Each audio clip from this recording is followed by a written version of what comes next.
Welcome, Coyote fans. Paul Ferris here. You are looking at the underside of my almost 20-year-old 2000 Mustang GT.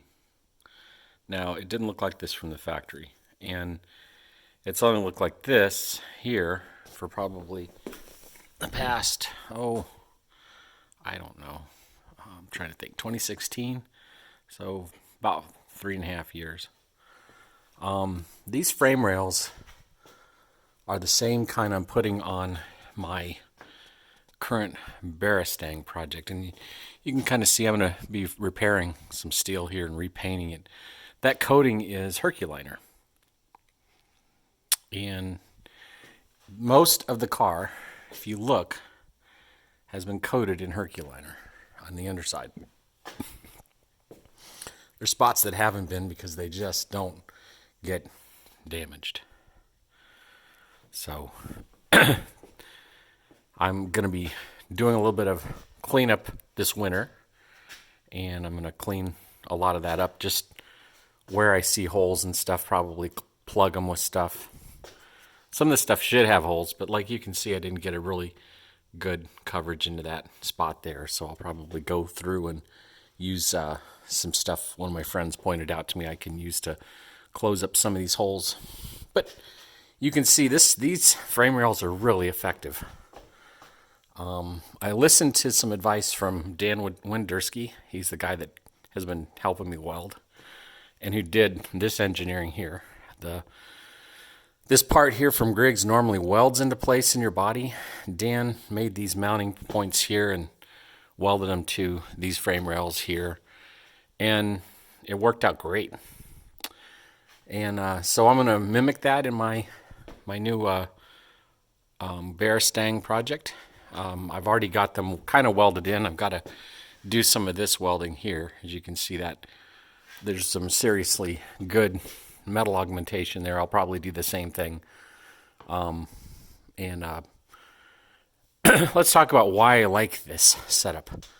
If we can get a little bit further back without running into anything, and I can get you up a little bit higher, I think you can see that all of the exhaust components run underneath for the most part. It's pretty hard to whang one of these exhaust pipes, and especially in here. These are all, you'll find like this scraped at one point, but yeah, it's pretty thick there. For the most part, this has been protecting my exhaust and my drivetrain components. So this is just an explanation of this frame rail setup. Now, there's another reason to use this frame rail setup, which is you can pivot off of it with some cheap casters from Tractor Supply. And if you look in my video listing, you'll find how to do that. I make the casters, the clamping mechanism, and the safeties for less than like $70. Include the frame rails, you're in it for about $100 because the frame rails are like $30 and some welding. Okay, so you can't go wrong, in my opinion, with this setup. It's a great setup, and it's sturdy as all heck, and it protects your exhaust. Now, speaking of exhaust, this exhaust system is very, very custom. It is strictly for my car.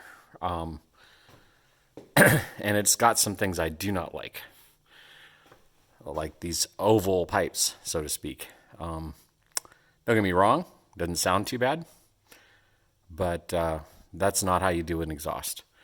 So I'm going to be working on teaching myself to TIG weld, since I can't seem to get anybody else for any reasonable amounts of money to do what I want to do, and it's going to take time.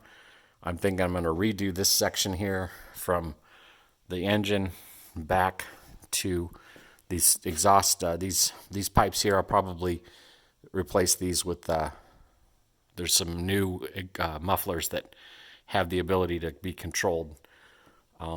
So there's that. The idea being I want to get everything from soup to nuts here to come out the back of my car. I'm very happy with the Griggs Racing suspension. Let's talk about that a little bit. This torque arm here is bulletproof. and prevents windup like nobody's business. So this car, once I put this torque arm in place, when I stand on it, it just goes in a straight line. And I recently switched over to torsion differential, and that changed the dynamics of the car too. It kind of just goes where I point it. It's kind of nice. So that's really good. Anyways, just thought I'd take some video of this frame rail setup, give you guys an idea what it's like under my car. I've taken some pictures and posted them recently, and there was quite a lot more interest in than I thought there would be. Things I don't like, this belly pan of this engine is still kind of exposed, and I don't like that. I would like there to be some protection. I'm thinking about possibly making that this winter too, but we'll see if I have time. So that'll be after I'm done with some of the other stuff I want to do. Hope you're enjoying the ride. Don't forget to subscribe. Again, I'm Paul Ferris, and I'm all about Coyote and Barra swaps.